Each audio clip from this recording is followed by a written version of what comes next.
You're listening to episode number 8 of the MoMotion podcast. My name is Maureen. I'm a former college and pro basketball player turned writer, entrepreneur, and director of MoMotion in New York City. At MoMotion, in addition to running our clinics, camps, and team programs, we provide our members with valuable information, inspiration, and expertise in youth basketball training, development, performance, and leadership. Today's guest is Dr. Louis Gross, my cool new holistic dentist in Manhattan. When I went to see Dr. Gross for the first time, I told him that I received a bad elbow to the face about 13 years ago while going for a steal near half court in a pickup game. I had worn my mouthguard for most of my career at Northwestern after I had jammed a rebounder in a game against Illinois, and I took a nice elbow to the face there and ended up in a walking concussion for about 30 to 45 minutes. But the day I was playing pickup at 7 a.m. in the morning before going into my school as a teacher, I had broken the habit of wearing a mouthguard, and I paid dearly for it. I ended up having extractions, gum surgery, 2 root canals, temps, and restorations. All in all, it ended up being about 35 dental visits over a 2-year period. These little-known facts about me help explain to our parents and players why we mandate mouthguards in our program. This interview is excellent because it fills in parents, coaches, and players on everything from mouth guards to aggressive pediatric dentists who are pushing way too many products on kids and parents, to Invisalign as both braces and a mouth guard all in one. Dr. Gross speaks about alternatives to root canals and how to keep kids' mouths as healthy as possible at home and while they're away. Dr. Gross's Manhattan office offers free consults, and his integrative services cover areas including nutrition, sleep apnea, heavy metal detox, oral surgery, and more. Please write a review, like, share, rate, and tell others about the MoMotion podcast. Thank you for taking time out, and I've known you for how long? It's been about 2 years, I think, Maureen. 2? I think it has, a year and a half. And we first met because I was interested in getting my mercury fillings out. I'd done a lot of research on my health.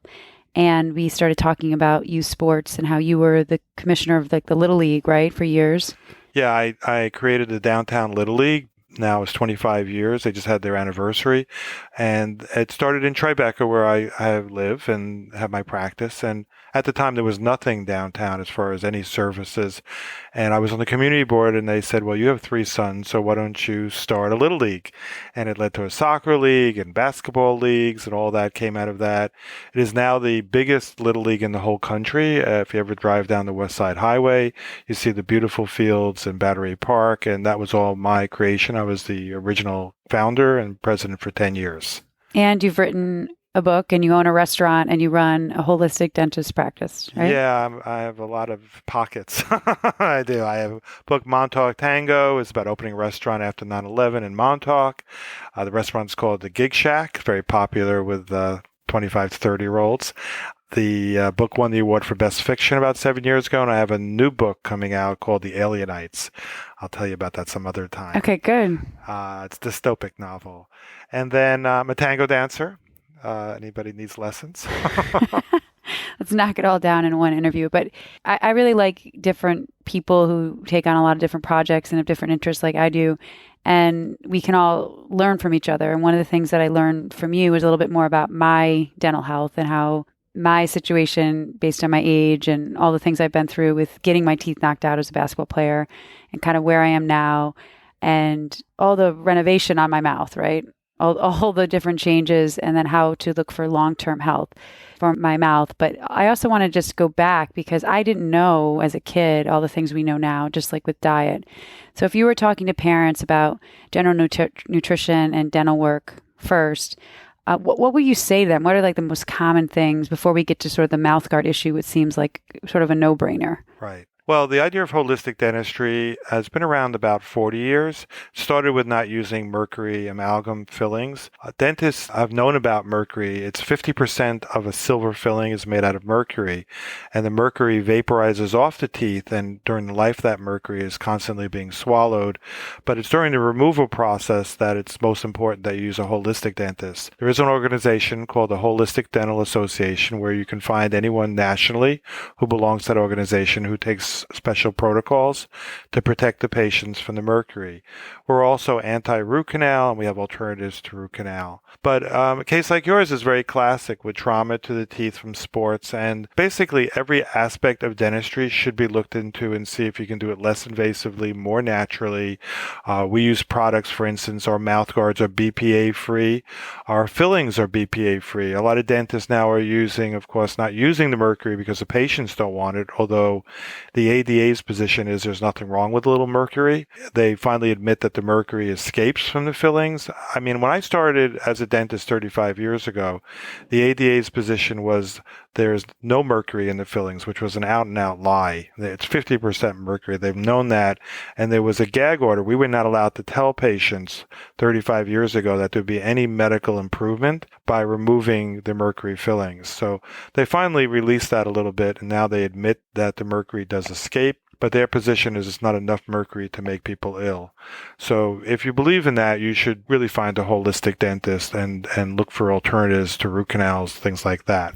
And just going to like the young athlete who kids, their teeth are falling out and they're growing and they're getting braces. And what type of issues are the most common in your office when it comes to younger kids? Sure. So a pediatric dentist, for instance, parents should really look to see what they feel like they need with their children, because a lot of the pediatric dentists are very aggressive. I had a case in the other day which really was outrageous. It was an 8-year-old child who the pediatric dentist wanted to do root canals and metal crowns on baby teeth that were going to be lost in a year. And they were going to put that child in general anesthesia because the child was, of course, frightened. And these teeth would have fallen out in a year anyway. And looking at the parents sent me the x-ray. It wasn't a child in New York. There was a little bit of decay, but it was just completely horrific abuse, if you ask me, of what they wanted to do. And this is what they're teaching the dentist to do, to be very aggressive, to borderline unnecessary services. And I think parents should think twice. So it does come down to diet and a lot of decisions like that. We check every patient's pH litmus test. So we check your saliva to see if you're acidic. So that's the starting point. You come into our office. The first thing you do is we do a low radiation x-ray. We do digital photographs to show the patient, both the child and their parent, what's going on in their child's teeth. And then we would offer a dietary plan if they're acidic from the litmus paper to make them more alkaline. Now, the significance of being alkaline is your teeth will actually remineralize in an alkaline saliva, which brings me, of course, to my new product, Alka White mouthwash. Which I've been using. No, I've been using the drops. Is that what you consider the mouthwash? The effervescent tablet. I'm going to get you some samples soon. Okay, good. I think you're really going to love it because we talked about that issue with you. It's taken me 2 years to finally get it. It's going to be out in a month. It's an all-natural tooth whitening and alkalinizing mouthwash. So you would use it instead of toothpaste. It could be used in children and young adults. Got things like baking soda, turmeric, coconut oil you can use in your coconut oil pulling. And what it does is it also whitens the teeth without any bleaching agents, which are also bad for the teeth. An alkaline saliva, your teeth will remineralize. So you can actually cure incipient decay without any fluoride. Fluoride is in everyone's drinking water, and although it does prevent tooth decay up until the age of 18, it has no value for adults. So every one of us is drinking fluoride every day. It's very hard to filter fluoride out of your water. I do belong to groups that are anti-fluoridation. We'll see how successful that is in the long run. It's been going on for 30 years. But we do find that a lot of young people who grew up on fluoride, although they may not have the traditional cavities, they have a lot of sensitive teeth and erosions of the teeth because of the acidity in their saliva. And the Alka White should help all of that and remineralize the teeth. Okay, so what's the best advice for parents as far as getting the kids to brush their teeth before they go to bed and take good care of their teeth even when they're away at camp? So do you basically have them brush and floss and do a rinse, their diet, anything else? Because the teeth will be falling out. And then what are the sort of benchmarks by 10, 11, 12? Do you know if the kid is headed into a history of a lot of cavities, or when do the patterns start? So a 6-month-old, the child is teething and they're crying a lot and probably swallowing air, so they get more upset. If you take a regular adult toothbrush, you rinse off the brush end and put it in the freezer and then give it to your child to chew on the toothbrush, the cold will reduce the inflammation and the hard plastic will bring the teeth in quicker. And so if you do that every 20 minutes, you rinse it off, put it in the freezer, the child feels like they're brushing their teeth, or you feel like they're brushing their teeth, but the cold helps to reduce some of the symptoms and brings the teeth in. So it helps the teething period. And then the first set of anterior teeth usually come around 6. So there's a good indication of a child's chronological development, skeletal development, depending on when their teeth come in. If their teeth come in after age 6, they're probably going to end up being short. If they come in earlier, then you'll be taller. And then you have a few more teeth come in, a few more baby molars, and then they all start coming out. The anterior teeth, the permanent teeth come in at 6, age 6 generally. And then the last baby teeth are erupted at around 11. So by age 12 to 13, you should have all your permanent teeth up to that point in. So it's important to maintain the permanent teeth. A lot of times decay in baby teeth has no effect on permanent teeth as long as it doesn't end up getting infected. So if your child's going to camp, you want to make sure they get a good cleaning before they go. Discuss their diet. Obviously, sugar, sweets, all the sodas are the worst, okay? Any of the carbonated drinks are extremely acidic. So those are one of the worst things. And then they sit on their teeth. So the best thing you can recommend to your child is if they're going to do any of these things, because it's hard when they're away, at least brush your teeth, have them brush their teeth and rinse out really good with the Alka-White before they go to sleep, because that will re-alkalinize the dentition before they sleep, which is when most tooth decay occurs.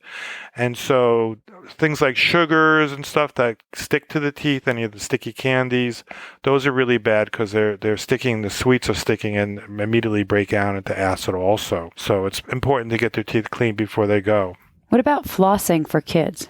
Kids can floss, they should, they're not always well trained to do that, but there's no reason a child can't floss. And good hygiene is great. It's a good practice builder for them to get into being more responsible for their general health. And parents can easily teach their children, or when they go get a cleaning, the dental hygienist can do that. So I remember at that age, 12, 13, it was right before I had braces put on, which we'll talk about in a second, but I had a lot of cavities. My brothers and sisters did. And we're getting the fillings, the mercury fillings. And then the dentist found out that I was missing my laterals. Is that right? Okay. And so they put in the Maryland bridge. And then my orthodontist decided to leave 2 big holes in my mouth as a teenager. So I stopped talking. And then he eventually filled them in. And the story with my orthodontist in Troy, New York is he always smelled like mouthwash, and he was always sort of like hitting me in the face. And I said to my mother, like, why is Dr. So-and-so always acting weird? And she said, he's a drunk.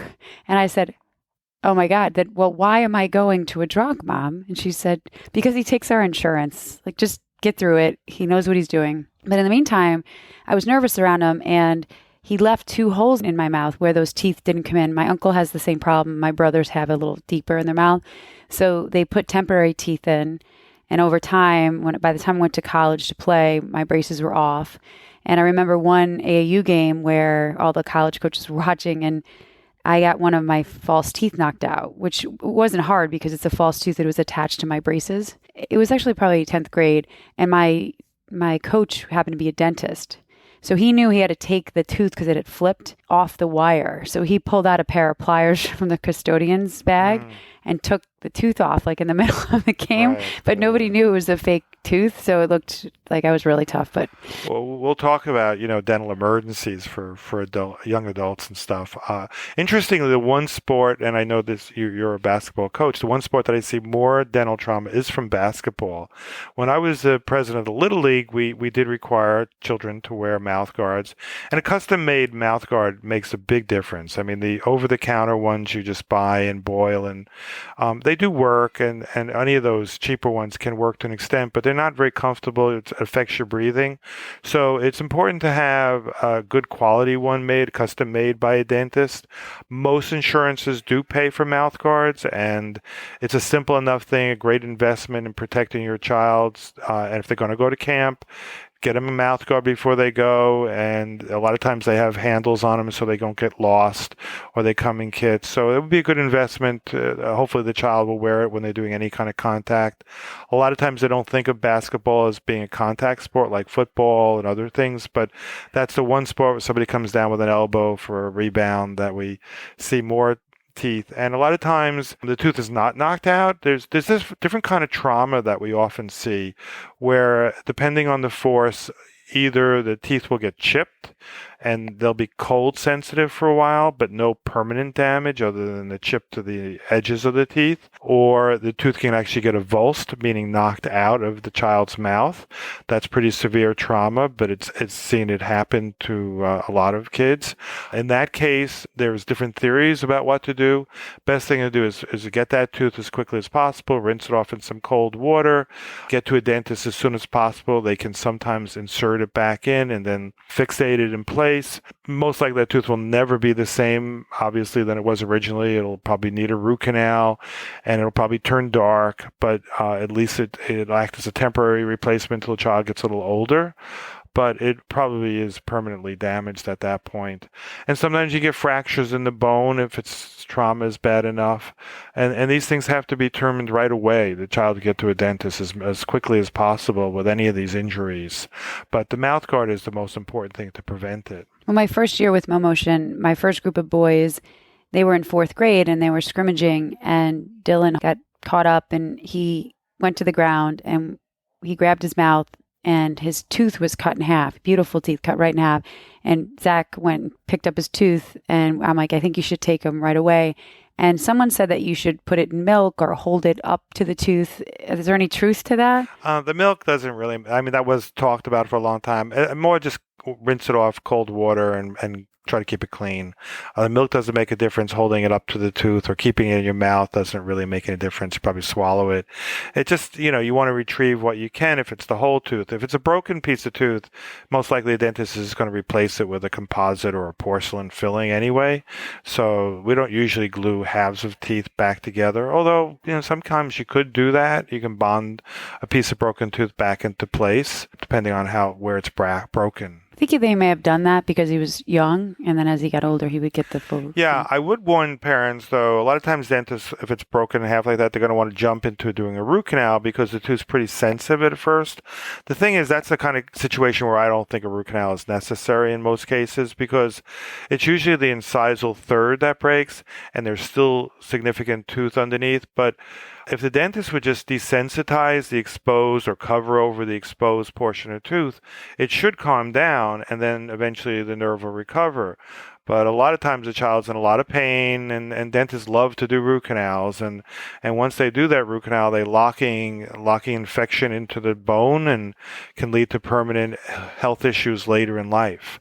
So anytime you recommended a root canal, you get a second opinion. So it's parallel to what a lot of people think about surgery. So with the reconstruction of your joints and your knees, you believe in sort of physical therapy for the teeth for a prolonged period to give it a chance to heal. Great analogy. Yeah, you want to try less invasive things, but the economics of modern medicine and dentistry are go right to Z, kill the tooth, do the root canal, do the crown, rather than trying to do less invasive things. And I think parents need to be proactive, and we know everything about our health these days, whether it's be vaccines, or not everybody agrees with that too, but there's many things that we can make a choice about. And a lot of times people say, well, I don't know anything. It's the doctor. I choose a doctor and they're going to tell me what to do. But actually, if you go to that doctor and say, look, I'm not going to do a root canal, so you need to come up with other solutions, and talk person to that doctor and say what your limitations are based on your belief system, they're going to hopefully try to accommodate you. But if you don't say anything and you just say do whatever, they're going to do what they want to do, which is often benefiting them more than you. Economically, they're going to maybe try to do the most aggressive thing. Well, I think that's how we met. I think I had a tooth had broken in half, and I went to my local dentist, and they didn't do a good job, and there was a big margin. And after all the that I've been through with the dentist for years. When I got my teeth knocked out, 10 years ago, I knew it was bad work. And I looked you up and I came here and I thought for sure if I'd let that margin continue to be open, that it would compromise the health of the root of the tooth. And you move slowly. I thought for sure you'd come in and you'd root canal. You're like, no, we're going to give it time to settle down. We're going to treat it. And then you corrected the margin. So you had to redo the work, but you saved the tooth.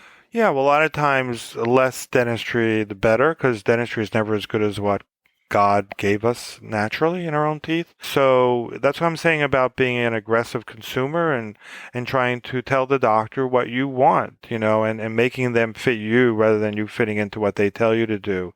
And you had brought up earlier about insurance. And a lot of times patients might say, well, I'm going to go to a doctor who takes my insurance only, who's, let's say, in network. That may be a bad decision because a lot of times, particularly with lower end insurances, the doctors do a lot of unnecessary work because they're basing their finances on volume. So that's where you see some of the most abusive cases where they're just doing things just to keep themselves busy because they get paid so little from the insurance. So if you're going to really be your own health wellness advocate, you really want to, research things. When you get told something, just don't say, yes, do it to me. Go online, research, whether the procedure is necessary. There's all kinds of, on now the internet sites where you can get advice from both patients and other doctors about a treatment plan, send your x-rays online.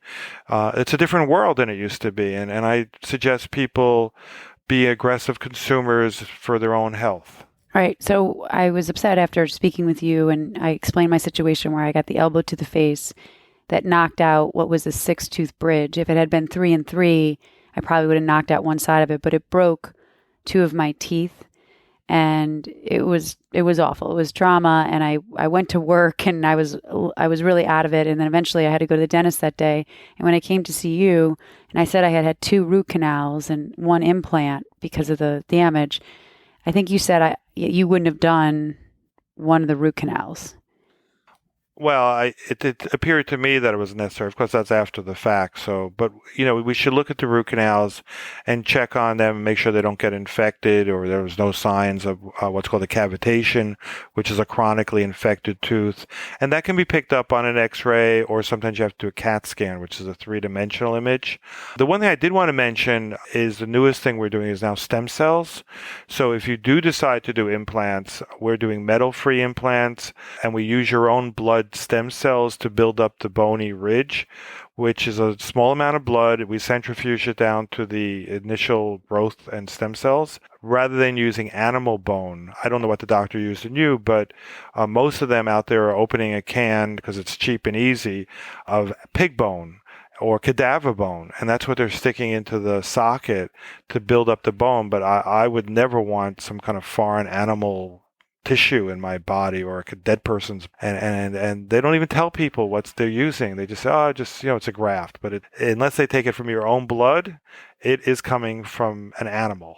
So it would be the first thing you mentioned is less is more, and to give the body time to heal. And the third thing is, if you're going to run that route, just ask a lot of questions as to what's being put in your body, because that root canal is pretty rough. Yeah, once they kill the tooth and do a root canal, there's no going back. So if you ever get that diagnosis, you really should go for a second or even a third opinion, and find a holistic dentist in your community. We're all over the place. We are regular dentists. We have an organization called the Holistic Dental Association, and it's international. And often, if you can't find anybody, if somebody wants to email me their x-rays at reception@holistic-dentist.com. I give you a free consultation as to my opinion as to what your choices are that your own dentist is not giving you.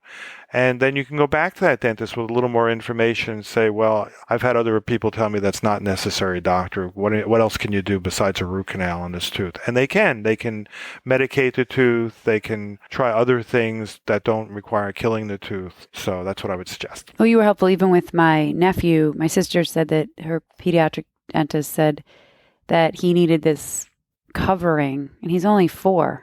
The seal on his tooth. Okay, so let's take sealants. That's really just a totally unnecessary service. Unless a child has a very high decay rate, which you don't really see much anymore. But if they had a very high decay rate, A sealant might have some value. It's something they paint on the pits of the teeth, which is the natural anatomy, but they're using very high BPA component sealants because the sealant is done very quickly. It's got a very volatile BPA, bisphenol, which is considered an estrogenic agent. And most of the dentists don't even know what they're using. They don't even, if you ask your dentist, does this material have BPA in it? They look at you cross-eyed like, they don't know what you're talking about. But all these composites have plastics, like in plastic bottles, which has bisphenol.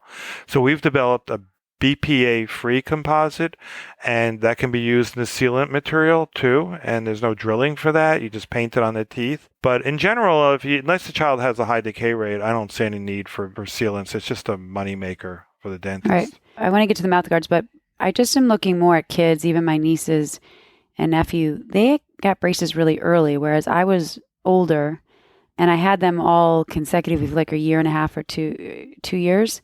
And they seem to be like having them on and then off and then back on again. And they're starting a lot younger. Okay. So one of the most horrible things I think dentists, orthodontists have done is pulling 4 premolars. Those are the middle teeth in your face, and then squashing people's back and putting teeth backwards and putting braces on their teeth. When you do that, you cause permanent sleep apnea down the road because you're closing the airway, and you're also often causing TMJ, migraine headaches later in life. And that's all an iatrogenic, meaning a doctor-caused disease. And they should never pull 4 premolars, ever. Wisdom teeth is a different story because as humans have evolved, we don't always need our wisdom teeth. But the 4 premolars do not need to be extracted. And if you're not doing that and you're using Invisalign orthodontics, which is the way to go for virtually everybody. Invisalign is a removable appliance. You can wear it in children and adults. It works great. As long as the child is willing to wear it, the Invisalign should work fine for children. And even if they lose one of the Invisalign, they're usually getting a series of like 20 of them. So if you lose one, it's not a big deal. So, that's what I would try. But a lot of orthodontists don't want to do that because by putting the braces on the child, that gives them a control over the case and locks the parents in. But Invisalign is much better because the braces often leak, they rip up your face, they're uncomfortable, and they're really not even necessary for most kids. It's an outdated procedure. With some of our kids who we try to persuade to wear the mouth guards who have braces, it's really hard to persuade them to put a mouth guard over the braces, even though they're at a higher risk because of the metal, but there's a lot in their mouth. So with Invisalign, would they... Well, Invisalign would serve as a mouth guard. It's not as heavy a shock absorber, but it would handle most moderate trauma, and you wouldn't do it over braces. If a child's going to camp and they have braces on their teeth, it's going to be hard for them to wear a mouth guard as is anyway. So if a parent goes to an orthodontist and the doctor suggests that they put braces on, I get a second opinion there too and find an Invisalign orthodontist, because it's really, braces is just, to me, I see so many cases where the braces leak because they're very hard to clean, and then over time their teeth get decayed underneath, or they cause gum problems because they're just so hard to clean. And it's just outmoded technology when you can do Invisalign. It's simple. All right. What would be the 3 tips you would give for a child? Would be having really good discipline to clean your teeth. And if you are to run the braces route, right, you would want to look into Invisalign. But what other tips, what aside from not the soda, anything else? So diet, is the classic, is just reducing the sugars and the sweets. And there is something in starches that they need to ferment their food more. This helps to reduce some of the acidity also. I'm hoping at a future interview you talk to my nutritionist.